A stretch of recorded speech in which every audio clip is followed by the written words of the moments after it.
7h, 10h sur Radio Courtoisie, ligne droite, Maud Koffler. L'actualité politique en France nous amène forcément à nous interroger sur le fonctionnement de nos institutions. Pourquoi, quand et comment peut-on remanier un gouvernement ? Quel est le rôle exact du Premier ministre ? Comment fonctionne le Conseil constitutionnel ? Bref, une multitude de questions sur les rouages institutionnels. Et pour y répondre, nous recevons ce matin nos deux invités, Arnaud Benedetti et Christophe Boutin. Bonjour messieurs. Bonjour à vous. Arnaud Benedetti, vous êtes rédacteur en chef de la revue politique et parlementaire, auteur de plusieurs ouvrages, notamment Chaos, essai sur les imaginaires des peuples avec Stéphane Rosès, paru aux éditions du Cerf, ou encore L'ordre républicain dans les circonstances exceptionnelles, écrit avec Charles-Louis Foulon. Et Christophe Boutin, vous êtes docteur en sciences politiques et professeur de droit public à l'université de Caen. Merci à tous les deux d'avoir accepté notre invitation. Alors, pour commencer cette table ronde, je suis obligée de rebondir sur cette actualité, la nomination de Gabriel Attal à Matignon. Je ne vous demande pas si c'est une bonne ou une mauvaise nouvelle pour la France. En revanche, pour que nos auditeurs comprennent bien, Arnaud Benedetti, à quel moment le président de la République peut-il choisir de remanier son gouvernement et dans quel but ? Écoutez, il peut le faire lorsqu'il considère qu'il est nécessaire de le faire au vu de sa situation politique ou de la situation politique du pays ou de la situation politique de la majorité. De ce point de vue-là, le président de la République a cette prérogative qui est maître de l'agenda de la fabrication de son gouvernement et de la désignation de son Premier ministre. Bon, ça, c'est un principe. Ensuite, si vous voulez, quand on regarde l'histoire politique, les remaniements se font lorsque, en effet, il peut y avoir une crise particulièrement grave pour le pays. Ils peuvent se faire aussi lorsque les remaniements doivent incarner un changement ou un infléchissement de ligne politique. C'est le cas notamment, par exemple, du changement de Premier ministre dans le premier septennat de François Mitterrand, lorsque Pierre Mauroy quitte Matignon après des manifestations, il me semble, de mémoire concernant l'école libre et où Laurent Fabius est nommé à Matignon, incarnant le tournant de ce que l'on a appelé à l'époque, médiatiquement et politiquement, la rigueur, c'est-à-dire un infléchissement très net, voire un changement de logiciel politique, notamment sur le plan économique. À ce moment-là, en effet, François Mitterrand envoie un signal politique de changement d'orientation très net. Ensuite, on se souvient que, par exemple, en 2005, suite au référendum concernant le projet de traité constitutionnel européen, Jacques Chirac lui-même va procéder à un changement de Premier ministre et va nommer Monsieur de Villepin. Donc là, c'est suite à un échec politique. On décide de, quelque part, transformer la machine gouvernementale et de changer de chef de la majorité. Alors, Christophe Boutin, nouveau ministre, est-ce que ça veut dire nouvelle politique, nouveau portefeuille ? Est-ce que ça coûte cher de changer de ministre, tout simplement ? Non, ça ne coûte pas cher. Les prix sont les mêmes, ils seront payés de la même manière, je vous rassure. Il pourrait y avoir éventuellement peut-être plus de ministres, donc plus de dépenses, mais c'est bien la seule chose qu'on pourra avoir. Non, actuellement, si vous voulez, la question qui se pose, c'est la composition du gouvernement de Gabriel Attal. Et ce que l'on voit très clairement ici se dessiner, ce sont effectivement, et là ça coûte cher politiquement, les tractations entre les diverses composantes de la majorité. Tractations d'abord pour savoir combien de ministres Horizon seront encore présents, combien de ministres Modem seront encore présents, et même tractations au sein d'une majorité Renaissance qui a été, rappelons-le, fractionné ou au moins affaibli par le vote de la loi immigration, avec une partie de ses membres qui ont voté contre le texte. Certains des ministres à l'époque avaient d'ailleurs évoqué leur départ. L'un d'entre eux est parti. Les autres risquent bien de se voir remercier ici, peut-être à raison justement de ces atermoiements qu'ils avaient eus lors du vote de la loi immigration. Alors, le président de la République est évidemment libre de nommer qui il veut à la tête de son gouvernement, malgré les tensions qui peuvent naturellement en découler en interne. Cette fois-ci, Emmanuel Macron a choisi de nommer Gabriel Attal. Alors, le choix a pu en étonner certains, beaucoup s'y attendaient. Pourquoi ce choix, selon vous, Arnaud Benedetti ? Alors d'abord, il faut se poser la question, avant de savoir pourquoi il a désigné Gabriel Attal comme Premier ministre, se poser la question de savoir pourquoi il remanie. Pourquoi il a décidé de remanier. Parce qu'en fin de compte, c'est vrai qu'il aurait pu attendre les élections européennes, user jusqu'à l'accord de sa première ministre 6 mois supplémentaires, comme d'autres présidents de la République l'ont fait avec leur Premier ministre, attendre le résultat des élections européennes, dont les sondages, pour l'instant, montrent que ces élections risquent d'être très difficiles pour la majorité, et puis à ce moment-là, décider un changement de Premier ministre et de gouvernement. Il ne l'a pas fait. Il y a une forme de précipitation, finalement, dans la décision du président de la République. À mon avis, il y a plusieurs raisons. D'abord, il s'agit de montrer qu'il reste maître, malgré une situation politique très difficile et très instable au Parlement, de l'agenda politique. Donc, il y a quelque part un affichage en termes de communication politique.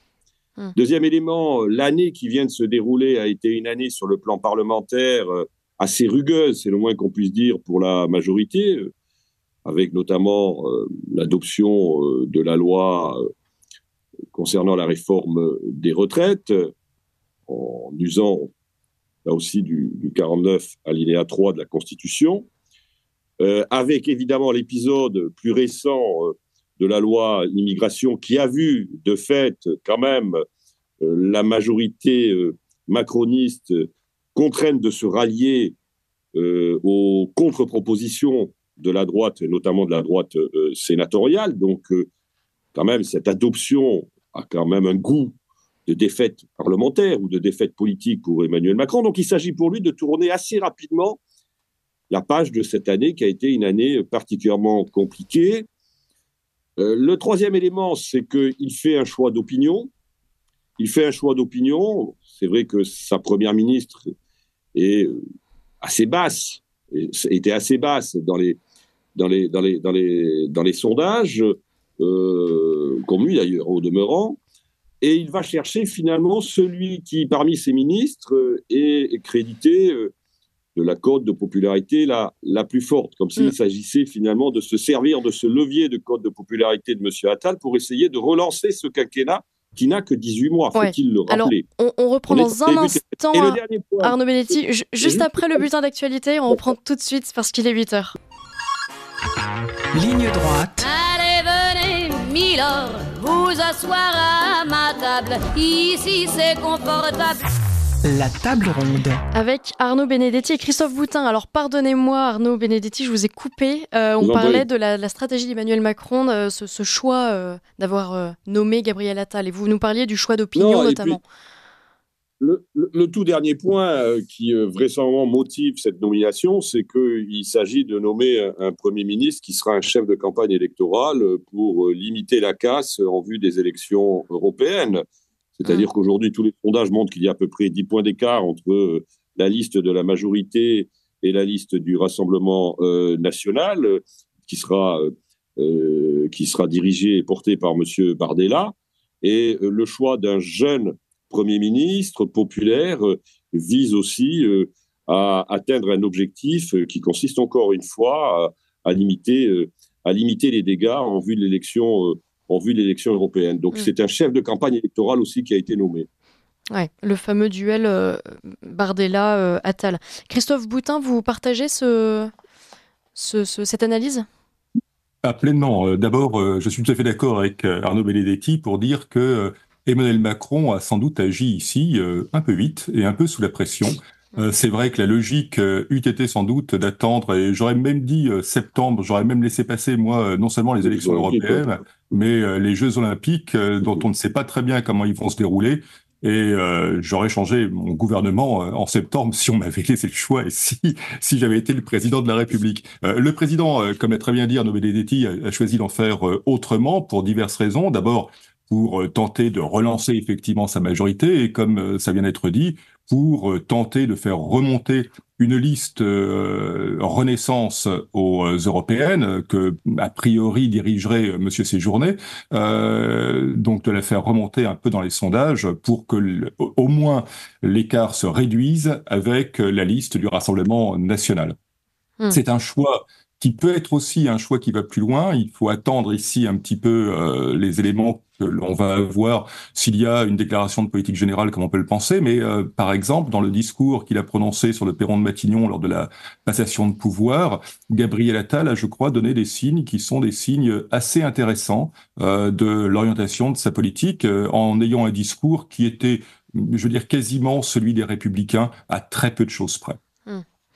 Alors, j'aimerais revenir sur un autre événement politique, la loi immigration et ses rebondissements qui, on l'a vu, ont soulevé un certain nombre de questions, là encore, sur le fonctionnement des institutions, en particulier sur le rôle du Conseil constitutionnel, mais avant ça, sur la séparation des pouvoirs. Christophe Boutin, la question de la séparation des pouvoirs et du bon fonctionnement de la démocratie se pose-t-elle avec cette séquence ? Avec la séparation des pouvoirs, franchement, je dirais non, contrairement à certains de mes éminents collègues en la matière. Je crois qu'on a respecté la séparation des pouvoirs. Alors bien sûr, on va me dire, oui, mais la CMP, le texte de la CMP, il y a eu des négociations qui sont faites avec Matignon, et j'en suis bien d'accord. Maintenant, je rappelle que c'était un projet qui était présenté, non pas une proposition de loi. Il n'est pas illogique de voir le porteur du texte, c'est-à-dire le gouvernement, dans le cas du projet, être à la manœuvre pour favoriser l'apparition d'un consensus au sein de la commission mixte paritaire. Donc voilà, c'est le point sur lequel on pouvait estimer qu'il y avait peut-être une sorte de confusion des pouvoirs, mais je reste très réservé sur cette question. Pour le reste, la séquence de la loi immigration du début à la fin a été une séquence qui respectait parfaitement la séparation des pouvoirs en France. On a un projet gouvernemental, on a eu des motions même étonnantes, comme la motion de rejet qui a été faite devant l'Assemblée nationale, qu'on n'est pas habitué à voir sur un texte, et moins encore sur un texte de cette importance. On a eu des alliances entre oppositions qui pouvaient surprendre, mais tout ça, c'est le jeu parlementaire, ça ne porte pas atteinte à la séparation des pouvoirs. Enfin, que le président de la République saisisse le Conseil constitutionnel, ça c'est effectivement relativement rare, mais ça a déjà existé par le passé. La nouveauté, c'est que lorsque cela existait, c'était que le président voulait prouver à une majorité qui avait un doute sur le sujet que le texte était bien constitutionnel, alors que là, on a un président qui estime qu'une partie au moins du texte ne serait pas constitutionnelle. Arnaud Benedetti, je vous ai vu acquiescer.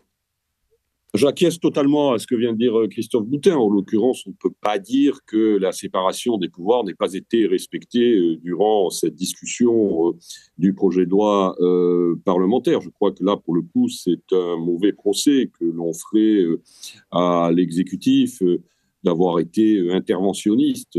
Forcément, c'est un projet de loi. Il était porté par le ministre de l'Intérieur et par la Première ministre. Il est tout à fait légitime que la chef de la majorité, en l'occurrence, que constitue la Première ministre, ait des relais à l'intérieur de sa majorité pour aussi porter un certain nombre de ses vues. En l'occurrence, si, en effet, les responsables politiques, notamment de LR, ont été reçus à Matignon pour essayer de trouver une issue.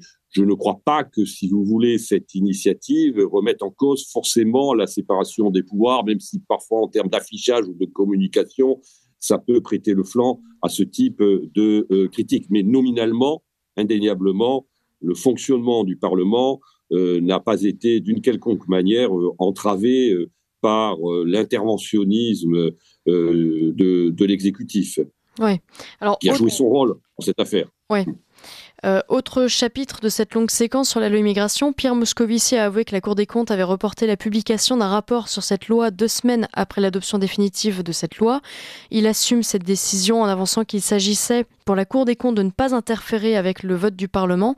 Certains élus de droite lui reprochent au contraire d'avoir fait entrave au débat démocratique. Qu'en est-il selon vous, Christophe Boutin ?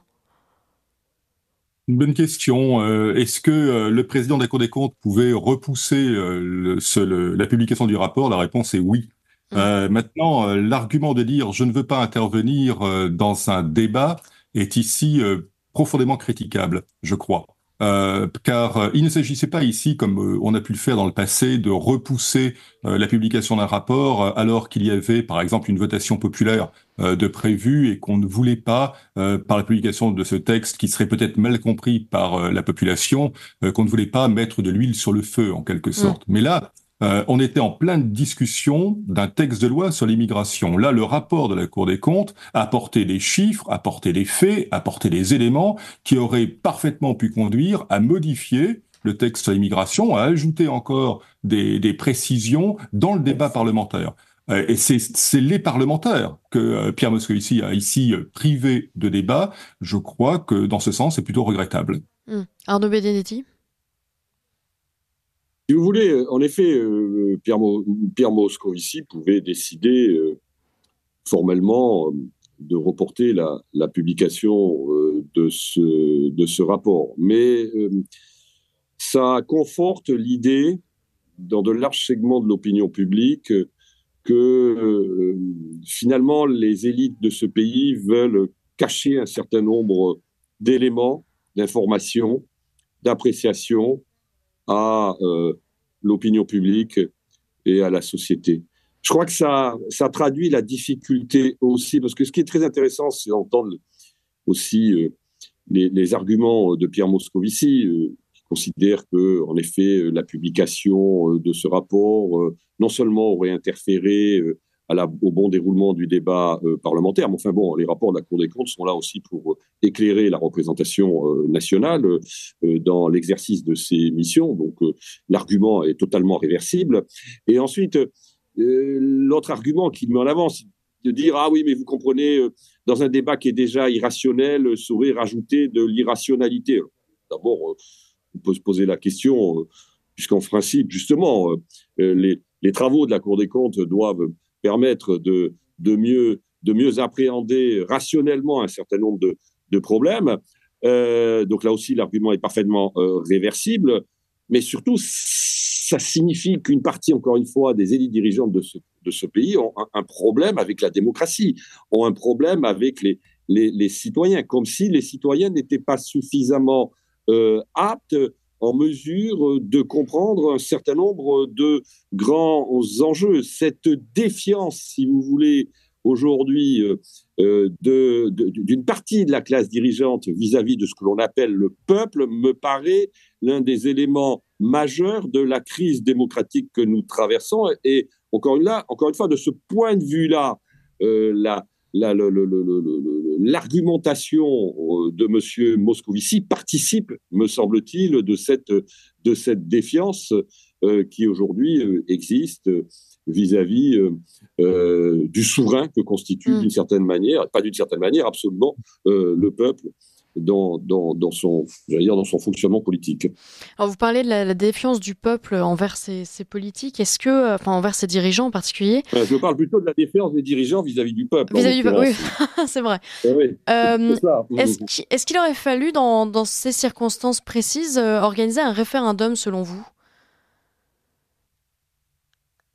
Alors je parle sous le contrôle de Christophe Boutin, mais ce que je sais et ce que je comprends, c'est qu'aujourd'hui, au regard de ce qu'est le champ référendaire, la politique migratoire ne peut pas faire l'objet d'un référendum. Et que ça nécessite manifestement une modification constitutionnelle, une réforme constitutionnelle. D'ailleurs, c'était la demande des LR de réformer finalement le champ référendaire, de l'élargir, afin de pouvoir mettre en débat les questions migratoires via un référendum. Oui. Christophe Boutin ? Oui, tout à fait. L'article 11, effectivement, limite le champ référendaire en citant un certain nombre de domaines dans lesquels il est possible d'engager un référendum législatif. A priori, on peut penser que le domaine migratoire, que la question migratoire ne fait pas partie de ce domaine, et donc qu'il n'est pas possible pour le président d'engager un référendum législatif sur cette thématique. Et ça pose effectivement, comme vient de le dire Arnaud Benedetti, ça pose la question de la révision constitutionnelle du champ de l'article 11. Est-il logique actuellement de maintenir cette limite ? Ne faut-il pas ouvrir le champ référendaire ? Je crois que beaucoup en sont d'accord, et encore une fois, ça vient d'être dit, les Républicains avaient déposé une proposition de loi sénatoriale en ce sens. Alors Gérard Larcher, le président du Sénat, a redit hier que si certains articles de la loi immigration sont censurés, il faudra modifier la Constitution. Est-ce qu'il faut être surpris par une telle déclaration ? Est-ce qu'on peut modifier la Constitution aussi facilement ? On ne peut pas modifier la Constitution facilement. Le président Fabius, dans son immense sagesse, lors de la cérémonie des vœux qui a eu lieu à l'Élysée il y a quelques jours, a rappelé que seul l'article 89 pouvait permettre de réviser la Constitution, donc une procédure qui suppose d'abord un accord préalable des deux chambres et ensuite un choix présidentiel entre soit, lorsqu'il s'agit d'un projet bien évidemment, entre soit la voie référendaire, soit la voie du Congrès. Donc, si on révise la Constitution, ça serait fait de cette manière-là, je dirais, point final. La possibilité d'utiliser l'article 11, qui avait été, on le sait, utilisé par le général de Gaulle à deux fois, à deux moments, lors des événements de 108 après, pour son dernier référendum, celui qui l'a conduit à quitter le pouvoir, ne semble plus être de mise, même si on a pu parler un temps, et François Mitterrand l'avait évoqué, d'une sorte de coutume constitutionnelle qui s'était alors créée, praeter legem, pourrait-on dire. Voilà, la situation est celle-là. Maintenant, la question est est-ce qu'on a révisé la Constitution déjà après une sanction du Conseil constitutionnel? La réponse a été oui, une fois. C'était avec Édouard Balladur au sujet du droit d'asile. Le Conseil constitutionnel avait retoqué une disposition d'un texte touchant au droit d'asile. Et à ce moment-là, Édouard Balladur a fait réviser la Constitution par la voie du Congrès. Et ainsi, par cette révision, il a permis l'adoption des dispositions qu'il souhaitait par un nouveau texte de loi. C'est quand même une épreuve de force assez difficile. Au Congrès, il faut trouver une majorité importante, il faut le vote préalable des deux chambres. On voit qu'il faut une sorte d'accord quand même de la classe politique pour parvenir à cette révision. Est-ce que ce serait possible dans les circonstances actuelles? Le doute est permis. Arnaud Benedetti, vous vouliez réagir ? C'est-à-dire que la question de la réforme constitutionnelle, déjà sous Emmanuel Macron, c'est un serpent de mer. Finalement, c'est un président qui voudrait bien, quelque part, marquer de son empreinte la Constitution, comme si c'était aujourd'hui une nécessité pour chaque président de la République, ce qui d'ailleurs pose problème, vraisemblablement. Mais peu importe, la réalité, c'est que, comme l'a très justement dit Christophe Boutin, il ne dispose pas forcément d'une majorité au Parlement et au Congrès, notamment, pour mener à bien son projet. Alors, en plus, vous savez que bon, il y a différents sujets. Il y a le sujet de l'inscription, par exemple, du droit à l'IVG dans la Constitution. Oui. Il y a le sujet d'un certain nombre de réformes de statut de collectivités.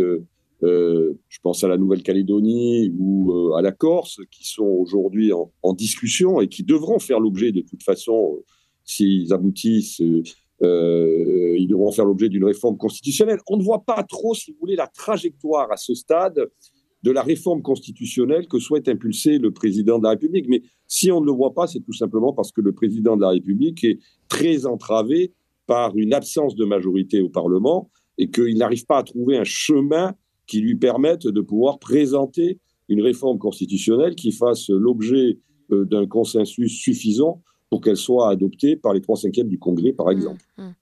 Alors, je pose des questions un peu folles, mais après un remaniement ministériel, est-ce qu'Emmanuel Macron pourra envisager dans la suite une dissolution de l'Assemblée nationale où ce serait vraiment cataclysmique, ça ne servirait à rien? Tout est envisageable. Tout est envisageable. Moi, la question que je pose depuis le début, c'est-à-dire depuis 2022, c'est de savoir comment, finalement, on peut continuer ainsi dans une législature avec une majorité relative aussi relative. Donc, c'est une vraie difficulté à laquelle, aujourd'hui, est confronté le président de la République. Et on l'a vu encore durant cette année qui vient de se dérouler. La dissolution est une arme tactique qui peut être intéressante lorsque vous êtes un président de la République en mesure de vous représenter. En effet, là, en l'occurrence, si Emmanuel Macron était dans son premier mandat, pourquoi pas? On ne voit pas vraiment l'intérêt tactique aujourd'hui pour Emmanuel Macron d'appuyer sur le bouton avec un risque de se retrouver soit avec une Assemblée nationale encore plus ingouvernable que celle que l'on connaît aujourd'hui, avec un risque de balkanisation et d'émiettement politique encore plus accentué, et puis avec un risque de se retrouver avec un gouvernement de cohabitation. Parce que quand vous regardez quand même les sondages qui ont été réalisés, même s'il faut les prendre avec la plus grande prudence, on voit que le Rassemblement national verrait son nombre de députés vraisemblablement multiplié par 2. Et quand on discute, par exemple, avec des cadres du Rassemblement national, ils vous disent que, selon leurs calculs, ils sont en mesure de qualifier plus de 400 candidats au second tour de cette élection législative. Donc, lorsque vous qualifiez plus de 400 candidats au second tour d'une élection législative, vous pouvez, en fonction de la dynamique électorale, tangenter une majorité, y compris une majorité relative. Alors, il y a un autre argument dont on peut tenir compte. Finalement, à quoi mesurera-t-on la réussite ou non politique, j'entends, du mandat des 2 quinquennats d'Emmanuel Macron? Ça sera au fait qu'il aura éventuellement évité l'accession du Rassemblement national au pouvoir, ou en tout cas de Marine Le Pen au pouvoir. Alors, il peut décider, en effet, dans ce cas-là, de dissoudre et éventuellement de tenter une entreprise de cohabitation risquée avec le Rassemblement national, si évidemment le Rassemblement national accédait à une majorité, soit une majorité d'alliance, soit une majorité relative à lui tout seul. Bon, tout ça reste quand même de la politique fiction à ce stade. Une fois cette stratégie accomplie d'empêcher le Rassemblement national d'accéder au pouvoir, est-ce qu'il n'aurait pas intérêt justement d'assurer sa succession en envisageant, alors je ne sais pas si Gabriel Attal a été aussi un choix stratégique dans ce sens, mais selon vous, est-ce que ces prochaines décisions politiques iront dans ce sens aussi, Christophe Boutin?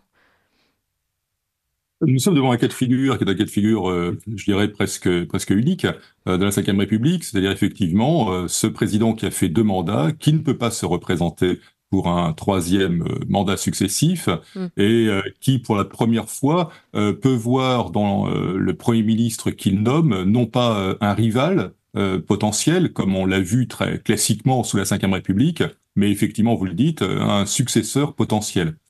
C'est une possibilité, effectivement. Maintenant, d'autres successeurs potentiels étaient déjà, je dirais, sur la ligne de départ, y compris dans la majorité présidentielle. On pense bien évidemment à Édouard Philippe, et il y aura sans doute nécessairement des arbitrages à faire.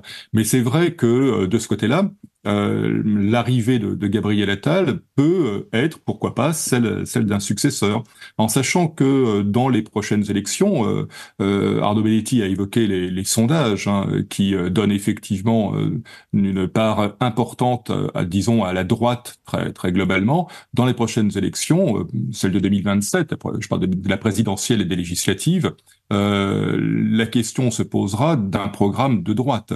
Et donc, finalement, pour Gabriel Attal, si dans l'hypothèse où on veut faire monter un Gabriel Attal successeur et un Gabriel Attal à même de gagner les élections en 2027, le barrage, la technique du barrage qui avait fonctionné auparavant, qui a pu fonctionner pour Emmanuel Macron, cette technique du barrage semble avoir fait son temps, disons-le très clairement. Et l'une des seules solutions serait un glissement à droite, net et clair, mais cela fragiliserait une majorité parlementaire et une majorité présidentielle qui, pour l'instant, a toujours une aile gauche. Une dernière question, Arnaud Benedetti, je voulais vous faire réagir. Vous avez beaucoup critiqué l'aspect politique de la loi immigration, les tartufferies des uns et des autres. Avec le recul, que retenez-vous de cette séquence? Qui en est sorti vainqueur? Et surtout, qu'est-ce que ça dit de la stratégie parlementaire, des rapports de force entre la gauche et la droite? Qu'est-ce qu'il en sort? Ce qui est critiquable, si vous voulez, dans cette séquence, c'est la façon dont le président de la République a essayé d'en tirer profit, alors que pour lui, il s'agit, qu'on le veuille ou non, d'un échec au regard d'abord du projet de loi initial et même, je dirais, plus loin, au regard de son logiciel politique de 2017. Mais on a rarement vu un président de la République reconnaître ses échecs et de ce point de vue-là, Emmanuel Macron ne déroge pas à la règle. Ensuite, je crois que quand même, il y a un vainqueur dans cet épisode que nous avons traversé, c'est le Rassemblement national. Parce que c'est le Rassemblement national qui, malgré tout, a même imposé d'une certaine manière une grande partie de ces thématiques aux Républicains qui ont, d'une certaine façon, triangulé relativement, sans se forcer, il faut le dire aussi, vis-à-vis d'un certain nombre de propositions historiques du Rassemblement national. C'est aussi quand même une victoire des Républicains parce que c'est eux qui étaient à la manœuvre en première ligne au Parlement et qui ont réussi à imposer finalement 80% du contenu de cette loi. Donc, ce qui est très étonnant dans cette affaire, c'est qu'on a eu une loi qui est d'inspiration de droite et auquel l'exécutif a été obligé de se rallier parce que Emmanuel Macron avait dans son agenda politique et presque psychopolitique la nécessité pour lui d'inscrire une loi sur l'immigration. Le problème, c'est qu'ensuite, une fois que cette loi a été adoptée, il a tenu un discours qui est assez surprenant en essayant d'expliquer que certes, il était d'accord avec cette loi, mais pas totalement, et qu'il espérait subliminalement, pas seulement subliminalement, presque explicitement, que le Conseil constitutionnel en censure un certain nombre des dispositions, ce qui est quand même assez unique, me semble-t-il, dans les annales de la Ve République, de voir un président de la République et un exécutif qui dépose un projet de loi et qui souhaite que ce projet de loi, une fois qu'il a été adopté, en tout cas avec les voix quand même de la majorité macroniste, soit pour une partie détricotée par le Conseil constitutionnel. Donc il y a quand même une attitude qui est assez paradoxale, voire d'aucuns la considéreront un peu schizophrénique. Merci beaucoup, ce sera le mot de la fin. Merci Arnaud Benedetti. Je rappelle que vous êtes rédacteur en chef de la revue Politique et Parlementaire. Christophe Boutin, vous êtes docteur en sciences politiques et professeur de droit public. À très bientôt.